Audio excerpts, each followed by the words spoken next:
Hi friends, it's Lauren. Welcome back to my YouTube channel. Today I'm going to be taking you along with me on a Friday evening as I clean up my kitchen and get ready for dinner. Tonight I'm making something really simple. It is breakfast sandwiches with a smoothie and some bacon and fruit that we need to use up for sides. Something that I wanted to share about is how I'm learning how to cook from scratch, but I don't cook everything 100% from scratch. I think it's hard, like when I see people all the time that are cooking things from very, very basic ingredients, and that's just not my reality right now. So I want to encourage you that if you are early on in your cooking from scratch journey, it's okay to not do everything 100% from scratch.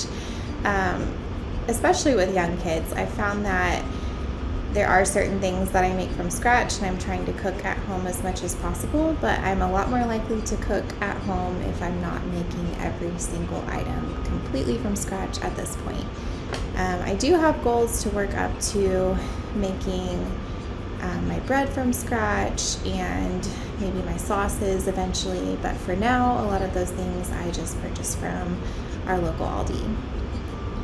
So the first thing that I'm doing is preparing the bacon. I'm going to put most of it in the oven and cook it at 400 degrees, I think for about 15 or 20 minutes. I'll just have to keep an eye on it. And then I'm going to put the remainder of the bacon into my cast iron skillet. I did this because I didn't have enough room in my oven, or on one sheet pan in the oven, and I didn't want to get another one out, but I thought it would also the grease would help make the eggs taste really good. So I'm just going to cook it all in the same pan.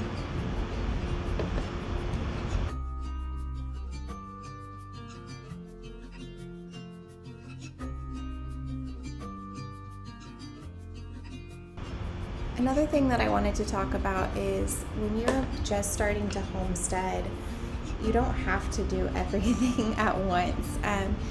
We don't raise our own meat, but we have found some local farmers that we really agree with their values and have decided to purchase from them. But we do have chickens that we use for raising our own eggs. We grow most of our produce, but not all of it, and I am canning a lot of the harvest, but I still buy canned goods from the store. So I just want to encourage you, if you're early on in your slow living journey, that it takes time and these skills are not easy. They take a lot of practice and trial and error. So don't compare yourself to somebody's end when you are just beginning, or their middle, I guess.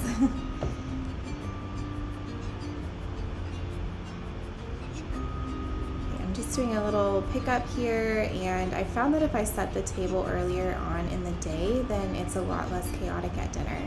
Okay, I'm gonna go get some fresh eggs from my chickens to use for the breakfast sandwiches. They only had 2 today, but I found out that they were low on water, so I'm gonna go ahead and give them some fresh water. And it's also been so hot here, and I think that's affecting how many eggs they're laying each day. So it's been at least 100 degrees every single day. I've been really trying to keep the chickens cool, checking their water daily, letting them out to roam in the yard where they can cool off by taking dust baths or hide in the shade, and giving them fresh watermelon and different treats to stay hydrated.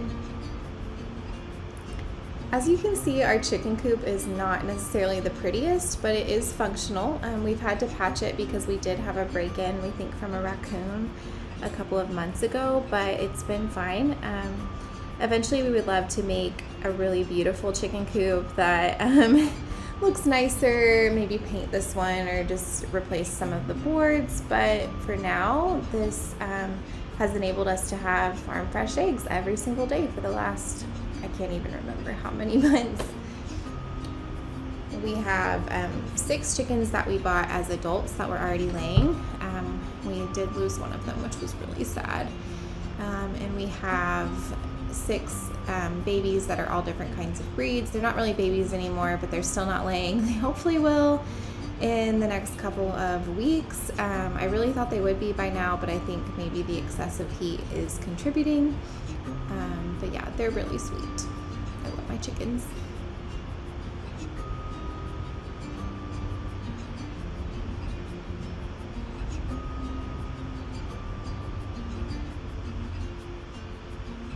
So I have this really big watering or waterer for them, and then that black bucket that you see, they like to kind of play in that and cool off.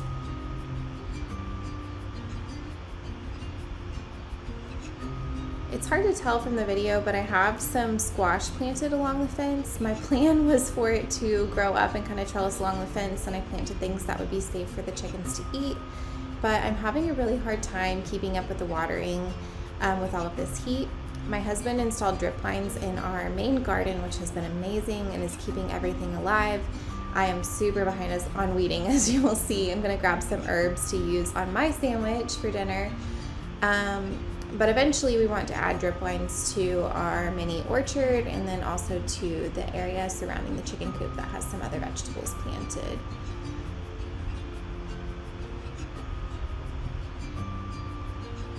Our garden is a combination of 2 raised beds and a large no-till garden. I'm just gonna check and see if I have anything that I need to harvest. Our harvest hasn't been very plentiful recently, again because of the heat, but it is good to stay on top of it and just check in.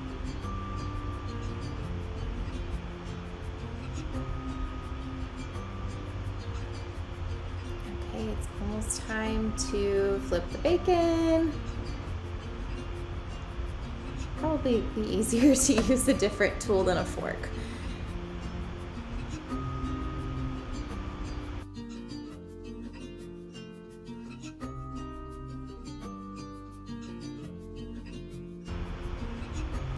Okay, next up I'm going to make a smoothie. I just put some frozen fruit that we got at our local Aldi, and I'm going to put in a spoonful of ground flaxseed, a couple of spoonfuls of chia seeds, and hold on.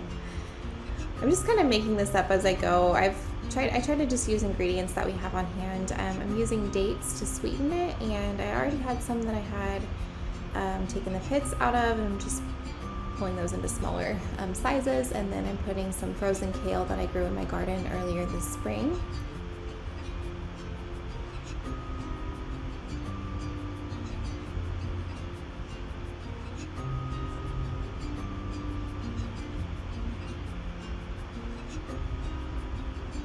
This is another example of using things from your garden and using things from the store. It's okay to do both. I'm topping it off with some oat milk. I found that I didn't have quite enough, so I went back and added some more. I just kind of guess and check as I'm making things in the kitchen. My husband was watching the kids and my baby girl came in. She needed some little snuggles for a minute. And I went ahead and cooked the eggs in the bacon grease. So they're looking so good. Okay, so I put some fresh herbs on my sandwich, and then I put one of the fried eggs on top of that. And then I have some shredded cheddar cheese that I put on top of that. My husband likes pepper jack on his, and my kids don't really like breakfast sandwiches. They kind of like to have the things individually, so we kind of each did our own, but this is a really easy meal to adapt for everybody in the family without making a completely different meal. I'm going to put the bacon on top and the rest of the English muffin. I think it probably would be better if I added some form of a sauce, but I didn't have anything, so this is what we did. There's some homemade freezer jam, strawberries, zinnias from my garden, and we're getting ready to eat. Okay, so this is after dinner, and okay, this is going to be kind of embarrassing, but I made a huge mess here. I'm just taking the leftover smoothie and I'm going to freeze it. Oh my goodness, this is so bad. Maybe I should have like waited until it was a little more melted or something. Okay, I'm gonna clean that up and put it in the freezer to have homemade popsicles for my kids for later in the week. We just bought these at Aldi. I think they were a couple of dollars each. I'll try to link some similar ones below. It's a really good alternative to popsicles, and it's a lot cheaper if you make them at home. So I often will make smoothies and just put them in these little popsicle holders for the kids. And for myself, honestly, I really like them too.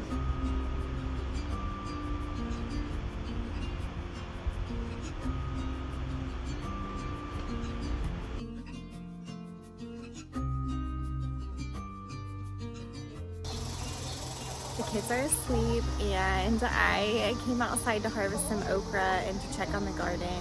I know there's a couple of things that I need to harvest. I really need to pull weeds, but it's probably going to be this weekend.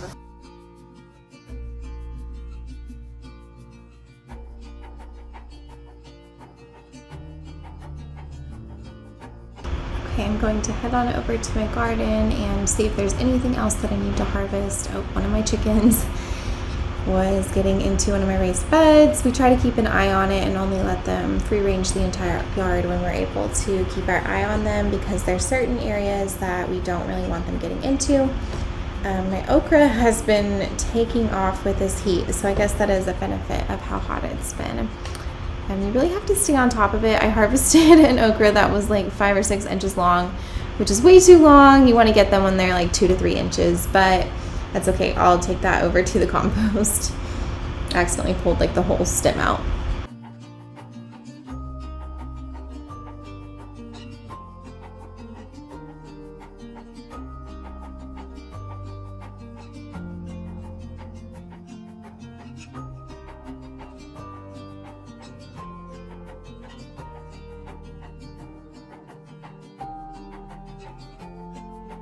So thanks for joining me on this Friday evening, and I will see you next time. If you're not already subscribed to my channel, it would be amazing if you would subscribe, and thanks so much for joining, friends.